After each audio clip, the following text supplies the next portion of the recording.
Kamusta mga kaibigan? Maligayang pagbalik sa ating YouTube channel. Update tayo ngayon sa lagay ng ating panahon. Mga kaibigan, sobrang init pa rin ang nararanasan natin ngayong araw po ng Huwebes, no? April 11, 2024. Pero bago natin pag-usapan yung kaibigan, please lang po, no, pa-like and subscribe and pa-hit po ng notification bell para ma-notify kayo sa ating mga latest weather update. Mga kaibigan, ngayon po kasi meron pa rin po tayong hypnosis or weather system na nakaka-apekto sa ating bansa kahit sobrang init po ng panahon.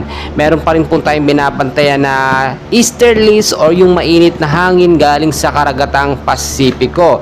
So ito pong easterlies na ito ay may epekto po sa ilang bahagi po ng ating bansa. Sa Metro Manila kasama ng Luzon, Visayas at Mindanao ay yung piling-piling lugar lamang po dyan mga kaibigan ay posible pong makaranas ng maulap na panahon hanggang bukas. Kahit po sobrang init ng lugar ngayon kinakatayuan natin, no?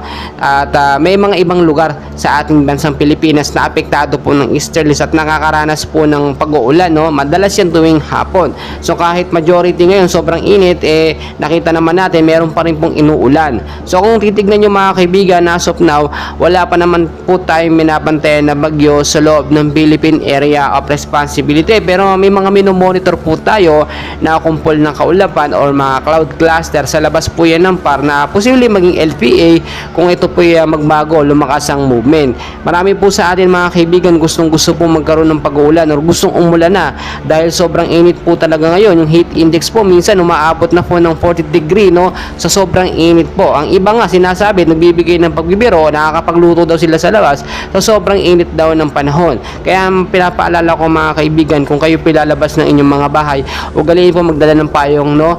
At kapote, kung sakaling umulan sa hapon, sombrero, yan, panlaban po yan, no? Sa init ng panahon, hindi lamang sa panahon ng init, kasama po sa pag-ulan. Tulad din na aking sinasabi mga kaibigan, lagi po kayong uminom ng tubig, magdala ng baon ng tubig, no? Kasi mahirap po ma-dehydrate sa lagay ng panahon ngayon. At nung kakatapos nga lang po na solar eclipse, marami po ang nagbabantay talaga, no, kung ano nga bang kasunod. Mamaya daw kasi may mga dilubyo, may mga sakuna, lindol, bagyo na mangyari.